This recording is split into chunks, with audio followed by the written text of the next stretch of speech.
আসসালামু আলাইকুম প্রিয় ষষ্ঠ শ্রেণীর শিক্ষার্থীরা, এই ভিডিওতে আমরা লিটল রেড জেসিকা ম্যাকডোনাল্ডের এই পোয়েমটা শিখব।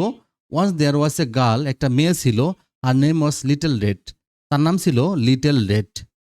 She set off to her grandma's house, তার মানে সে তার দাদিমার বাড়ির উদ্দেশ্যে রওনা দেয়। For gran was sick in bed, কারণ তার দাদিমা ছিল অসুস্থ। She wander through the forest, সে কী করছিল, জঙ্গলে ঘোরাঘুরি করতেছিল। With her basket full of bread, আমার তার ঝুড়িতে অনেকগুলো রুটি ছিল। She ran into the big bad old, তো সে হঠাৎ করে দেখতে পেলো যে একটা বড় খারাপ একটা নেকড়ে দেখতে পেলো। Where are you going, he said, নেকড়েটা তাকে বললো তুমি কোথায় যাচ্ছ। এখানে কিন্তু গুরুত্বপূর্ণ তোমার শব্দ হলো সেট আপ। তাহলে তোমাদের এই সেট আপ শব্দটা মনে রাখতে হবে। তাহলে সেট আপটা কি আসলে, দেখো সেট আপ হলো টু বিগিন আ জার্নি, সেটা মানে যাত্রা করা। She set up to her mother she she set off to her grandma's house, সে তার দাদির বাড়ির উদ্দেশ্যে রওনা করলো। তাহলে সেট অফ মিন্স, তাহলে the phrase set off means to begin a journey, এটা মনে রাখবা, মুখস্থ রাখবা, আসতে পারে। টু বিগিন আ জার্নি মানে যাত্রা করা, সেট অফ মানে যাত্রা করা, টু বিগিন আ জার্নি। এটা কোশ্চেনের মাঝে এভাবে দিতে পারে, হ্যাঁ, the word set off means এভাবে। ওয়ান্ডার্ড, দেখো আরেকটা শব্দ আছে কি, ওয়ান্ডার্ড। সে ওয়ান্ডার্ড থ্রু দ্য ফরেস্ট, সে কিন্তু জঙ্গলে ঘোরাঘুরি করতেছিল। তাহলে যদি বলে the word wandered means, wandered means হলো টু মুভ অ্যাবাউট এইমলেসলি, মানে কোনো লক্ষ্য ছাড়াই যে এদিক ওদিক তাকানো, টু মুভ অ্যাবাউট এইমলেসলি। তারপর দেখো প্রিয় আরেকটা গুরুত্বপূর্ণ শব্দ আছে এখানে, ran into. She ran into the big bad old, ran into কি, র্যান ইনটু হলো টু মিট সামন আনএক্সপেক্টেডলি, মানে অপ্রত্যাশিতভাবে কারোর সাথে দেখা হয়ে যাওয়া। তাহলে সে র্যান ইনটু কিন্তু দৌড়ানো না, সে ran into the big bad wolf মানে র্যান ইনটু হলো কি, টু মিট সামন আনএক্সপেক্টেডলি, মানে অপ্রত্যাশিতভাবে কিন্তু তার সাথে কি নেকড়ের দেখা হয়ে গেছে। তাহলে রান ইনটু হলো কি, টু মিট সামন আনএক্সপেক্টেডলি।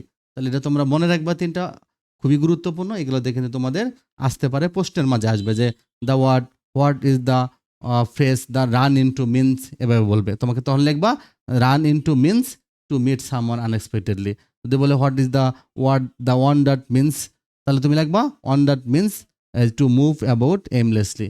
তাহলে what does the word set off means, তাহলে set off means to begin a journey, এভাবে লিখে ফেলবা। Okay, I am headed to my grandma's house, তাহলে কি করলাম, আমি আমার গ্র্যান্ডমা দাদিমার বাড়ির দিকে যাত্রা করলাম, রওনা দিলাম, চলছিলাম। Can't stop to talk said Red, the sneaky wolf he made a plan, তার মানে সিনিকি ওল্ফটা কি করলো, সে একটা পরিকল্পনা করলো। And then away she sped, তারপর সে কি করলো, তারপর সে দৌড়ে আবার চলে গেল।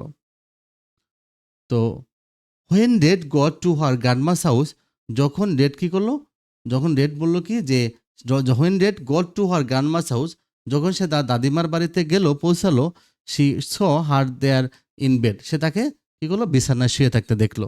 ও what big eyes and ears and teeth, কত বড় চোখ, কান এবং দাঁত।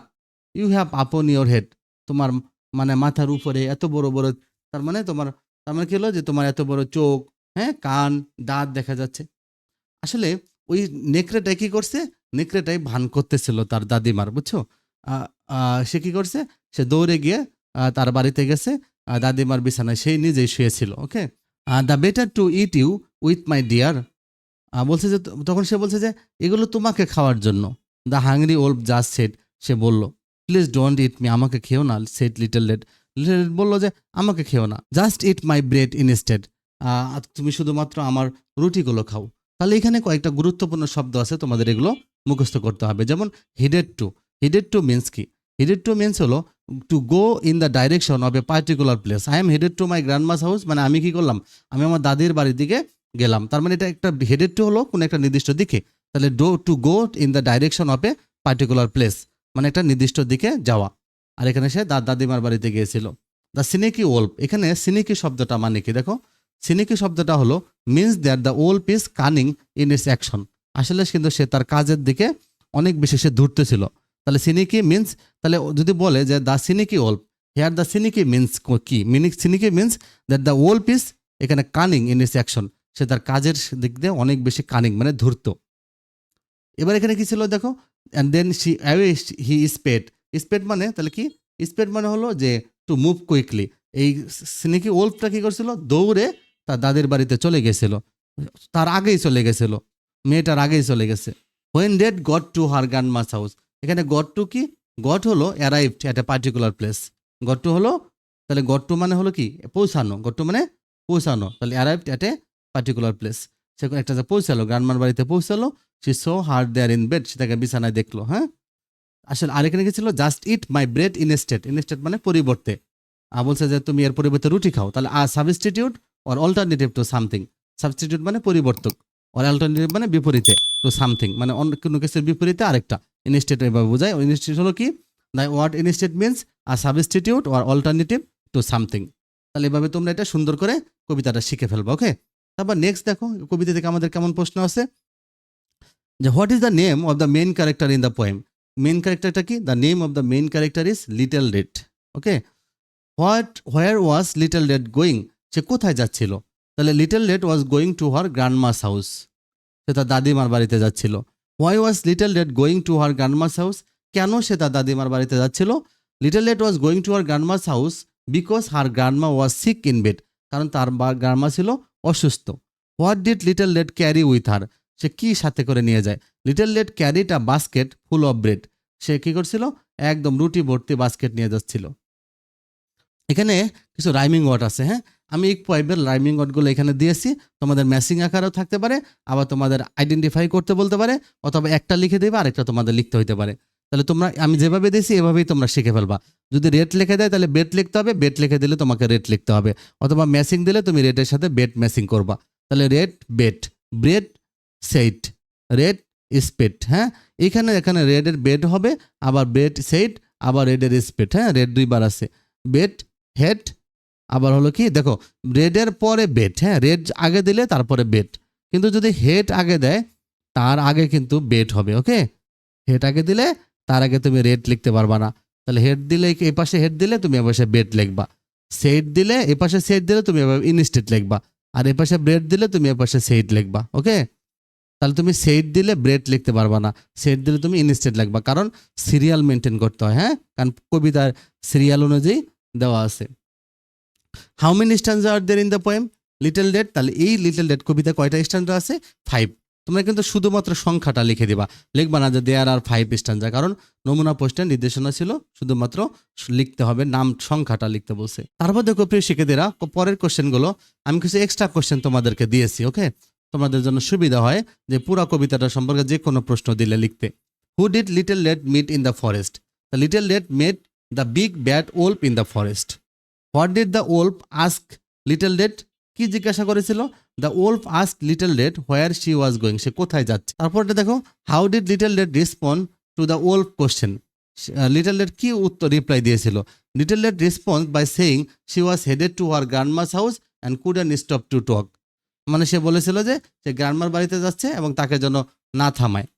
What did the wolf do after speaking with little red, তার মানে what did the wolf do after speaking the Little red, তাহলে নেকড়েটা কি করেছিল লিটল রেডের সাথে কথা বলার পর, the wolf made a plan and sped, সেটা পরিকল্পনা করলো এবং দৌড়ে চলে গেল। আমরা জানি সে দৌড়ে কিন্তু তার দাদিমার বাড়িতে চলে গেছে। What did Little Red notice when she arrived at her grandma's house, সে যখন যায় কি দেখে, Little Red notice that her grandma had big eyes ears and teeth, সে দেখতে পায় তার দাদিমার বড় বড় মানে চোখ, কান, দাঁত। নেকড়েটাই সে দাদিমার সেজে ওখানে ছিল। তো the wolf said they were to better, কি বলছে, what did the wolf say the big eyes ears teeth were for, তো the wolf said that they were to better eat you with my dear, এটা বলেছিল যে এটা দিয়ে আমি তোমাকে খাবো মাই ডিয়ার। তা আমি কতগুলো আরও কয়েকটা কোশ্চেন দিয়েছি এক্সট্রা, তোমরা এগুলো দেখতে পারো। How did Little red react to the wolf statement, যখন নেকড়ে এটা বললো লিটল রেড কি অনুভব করলো, কি রিয়াক্ট করলো। Little Red replied with wolf not to eat her and offered him bread instant, তখন লিটল রেড তাকে বললো কি যে তুমি আমাকে খেও না, তখন সে বললো যে তাকে সে রুটি দিল, তখন সে তাকে রুটিগুলো দিয়ে দিল। Why was the wolf in Little Red's grandma's house, তো the wolf had sneaked ahead of Little Red as part of his plan to eat her, তাকে খাওয়ার জন্য সে ছুটে যায়। What was the wolf pretending to be when Little Red arrive at the house, মানে এই ওল্ফটা কি ভান করতেছিল যখন লিটল রেড সে বাড়িতে যা পৌঁছে। The wolf was pretending to B little raids grandma, তার মানে নেকড়েটাই ভান করতেছিল সে লিটল রেডের দাদিমা। What did Little red offer the wolf instead of her self, little red offer the wolf the bread from her basket instead of herself, তার পরিবর্তে সে তার রুটিগুলোকে offer করে। How did Little Red realise that the wolf wasn't her grandma, কিভাবে সে বুঝতে পায় যে wolf নেকড়েটা তার দাদিমা ছিল না। Little Red realize it wasn't her grandma when she notice the wolf's big eyes, ears and teeth, যখন তার বড় বড় কান, তারপরে হলো চোখ, দাঁত, এগুলো দেখে তখন সে বুঝতে পারে সে তার দাদিমা না। শিক্ষিত, তারপর দেখো, what emotion might Little Red have felt when she realized the wolf was in her grandma's bed. Little Red like to feel fear, সে ভয় পেয়েছিল, ওর শক খেয়ে গেছিল, when she realize the wolf was in her grandma's bed, নেকড়েকে তার দাদিমার বেডে দেখে। What was the wolf's ultimate goals in the poem, নেকড়ের মূল লক্ষ্য কী ছিল? The wolf's ultimate goal was to it little red, তার মূল লক্ষ্য ছিল লিটল রেডকে খেয়ে ফেলা। How did the wolf try to deceive little red, কিভাবে নেকড়েটা এই যে লিটল রেডকে প্রতারণা করার চেষ্টা করেছিল? The wolf try to deceive little red by dressing up as her grandma and lying in her bed, তার দাদিমার মতো পোশাক পরেছিল এবং তার বিছানায় শুয়েছিল, এভাবে প্রতারণা করেছিল। What do you think the wolf's plan was after meeting Little Red in the forest? তাহলে কি হলো যে the wolf's plan was likely to get grandma's house first. নেকড়ের কি প্ল্যান ছিল? তার প্ল্যান ছিল সে প্রথমে তার গ্র্যান্ডমার হাউসে যাবে, ডিসগুইজ হিমসেলফ, নিজের ছদ্মবেশ ধারণ করবে, and then eat both Little Red and her gramma, তারপর সে তাকে এবং তার দাদিমাকে খেয়ে ফেলবে। What is the main theme of the poem? এই কবিতার মেইন থিমটা কি? এটা খুবই গুরুত্বপূর্ণ প্রশ্ন। The main theme of the poem is the danger of trusting stranger and the importance of being cautious. এখানে হলো বোঝাচ্ছে যে the danger of trusting stranger মানে অপরিচিত ব্যক্তির প্রতি বিশ্বাস করা, এটা যেমন বিপজ্জনক, আরেকটা হলো যে সতর্ক থাকার গুরুত্ব। এই দুইটা হলো মেইন বিষয় এই পোয়েমের। এটা তোমরা মুখস্থ করে ফেলবা, খুবই গুরুত্বপূর্ণ প্রশ্ন এটা। প্রিয় শিক্ষার্থীরা, আশা করি তোমরা কবিতাটা বুঝতে পেরেছো। তোমরা এই প্রশ্নগুলো খাতায় লিখে শিখে ফেলবা, তোমাদের পরীক্ষার আগে তোমরা রিভিশন দিয়ে ফেলবা, তাহলে তোমাদের হয়ে যাবে। ওকে।